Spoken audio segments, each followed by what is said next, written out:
はようございます。ターヨンです。前回の続きをやっていきます。ついにジェームズくん、おばあちゃんの行いに対して憎しみを募らせてきているという感じです。めっちゃメモいっぱいある。今週末、静かな郊外近辺で残忍性を帯びた犯行が発生しました。2人の犠牲者であるニール・ヤングとサラ・ヤングは何者かによって激しく刺殺されました。これはあれですね。前読んだことがあるメモです。これは私は何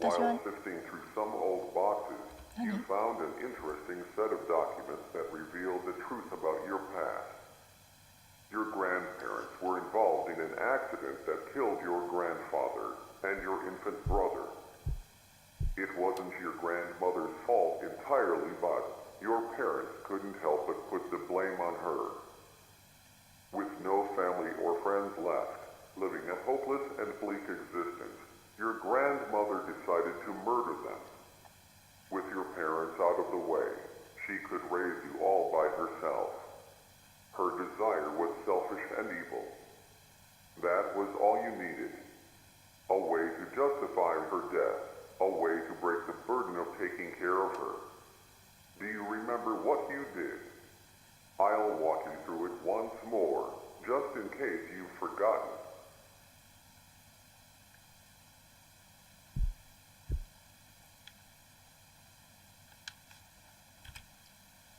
私は何か言葉では言い表せないことをしてしまった。私は彼らを殺してしまったのだ。私は彼ら両方を殺してしまった。私は何をすべきなのかわからなかった。私には生きるために残されたものは何もなかった。ごめんなさい。本当にごめんなさい。やっぱりおばあちゃんが両親を殺してたんですね。それでそれを理由としてジェームズ君はおばあちゃんを報復しようとしてるって感じなのかな。彼らは決して私の手紙にも電話にも答えることはなかった。これも以前読んだことのあるメモですね。長い間電話に出られなくてごめんなさい。これもあれですね。前回読んだことがある手紙です。じゃあ最後のこれは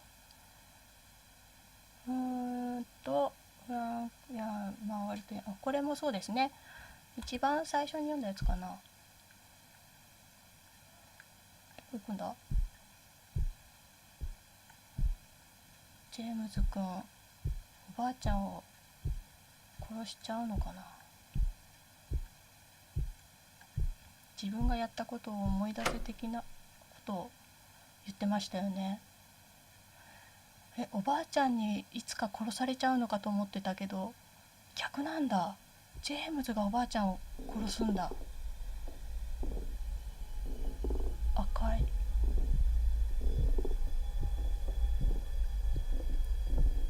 ライトが赤い。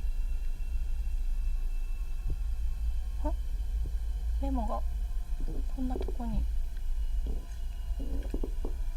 ナイフを手に入れる。新しいラジオを手に入れる。電話を手に入れる。彼女のベッドの上にナイフを置く。古いラジオを交換する。ドアの外側にあるテーブルの上に電話を置く。彼女の部屋の外で待つ。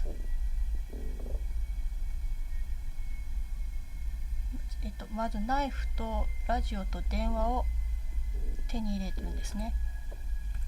殺人計画かなこれ。あった。暗いな。全部揃ってる。ナイフ、ラジオ、電話。これをおばあちゃんの部屋に。ここにもあるメモが。一緒ですね。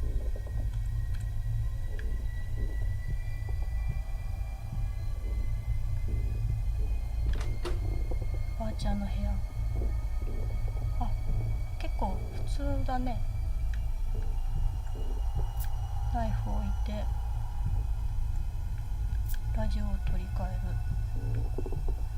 ばあちゃんにのあれに置くんだね。で、Yes, I'm talking to you.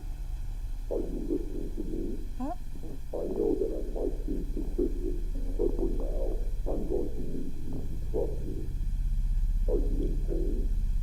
Do you want that pain to go away? I can show you a way out, but you're going to have to do exactly what I say. Don't worry, very soon you won't feel any pain at all. You won't have to suffer any longer. The first thing I want you to do is to grab the knife on your bed. You're doing a great job. It's very sharp, so please be careful with it. The next step is to gently press the knife against your stomach. You're doing a wonderful job. Now, press a little harder. Keep applying more pressure until the knife penetrates the flesh of your stomach. You might feel quite a bit of pain, but that's going to be temporary. You're doing a great job. I want you to pull the knife out. Is there a warm, red fluid gushing out of your stomach? If so, then you applied enough pressure. I know that this might be painful, but pretty soon it's going to be all over. I want you to repeat the process, except now go a little to the right of the original spot. Keep applying pressure until the knife penetrates the flesh. Now that you've done the process twice, for the third time, go to the left of the original spot. Once again, keep applying pressure until the knife penetrates the flesh. You're doing a great job. Now return to the original spot. I want you to jab the knife into the wound 3 times. This time, don't slowly apply pressure. I want you to press the knife into your stomach as hard as you can. Whenever you're ready, go ahead. You're doing a wonderful job. Are you in pain? Are you suffering? I know you are, but don't worry, it'll all go away soon. This is the last step. Are you ready?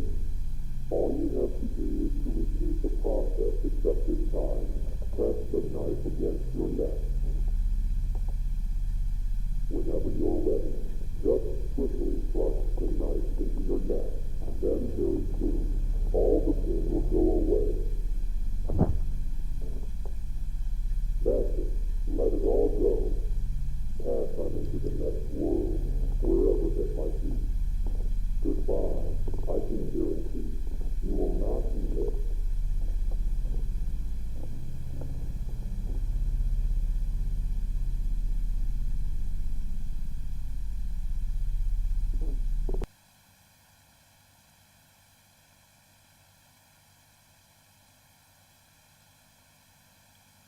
James, you murdered her. You knew about her delusions. She always talked about the man in the radio, so you decided to become that character. You replaced the old radio and then played an audio file telling her to stab herself repeatedly with a knife.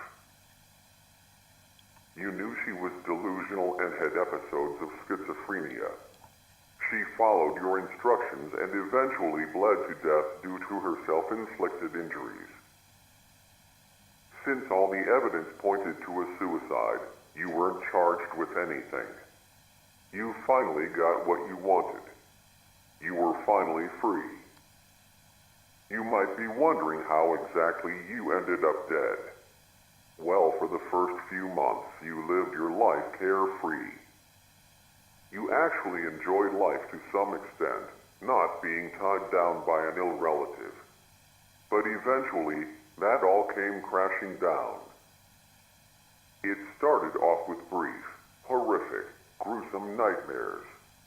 Visions of her stabbing herself endlessly, blood gushing out of her wounds, flooding your mind with blood-red guilt.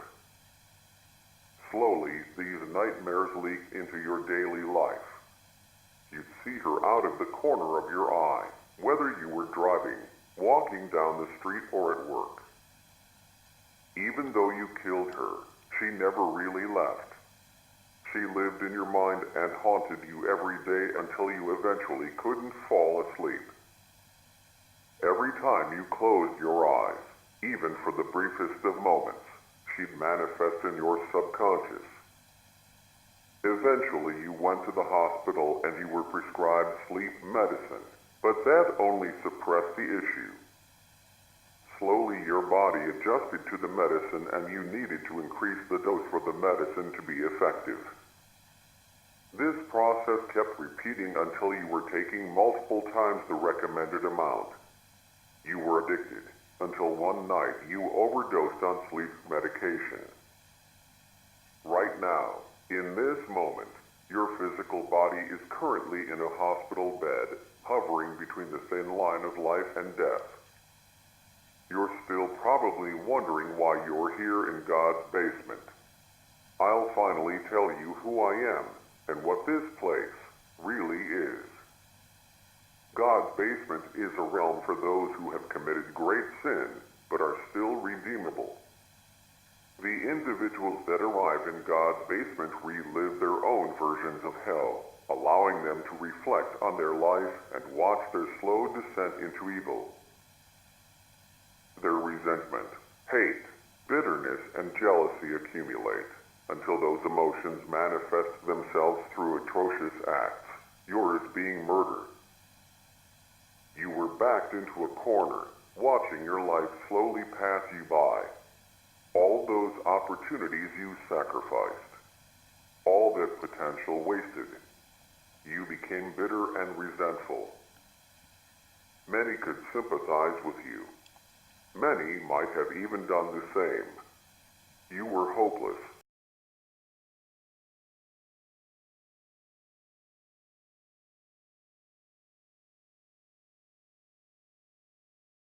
Basement. I manifest myself in different ways depending on the person. My job is to guide the person inside God's basement and allow them to relive their life from a different perspective. In your case, I manifested with many characteristics resembling the man in the radio. Hopefully this explanation cleared everything up. You're still probably wondering what happens now that you have all your memories. I mentioned earlier that God's basement are for those who are still redeemable.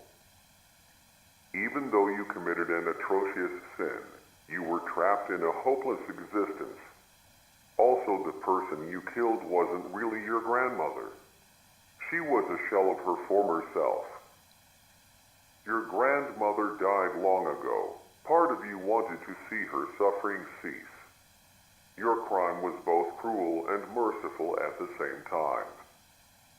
You are going to get a second chance at life. Pretty soon you're going to wake up in a hospital bed out of your drug-induced coma. Learn to live with what you did. The feelings of guilt, paranoia, and pain will never completely go away. James. Make the most out of life, and be grateful for this second chance. One last thing. Good luck.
ということで終わりました。お腹に刺してください、もうちょっと右に刺してくださいとかいうのはおばあちゃんに向けて言ってて、おばあちゃんがやってたんですね。最初なんだろう、よくわかんないなと思ってたんですけど、そういうことだったんですね。はい、いかがだったでしょうか。人によってそれぞれ感じ方や意見が結構バラバラになる作品だったのかなと思います。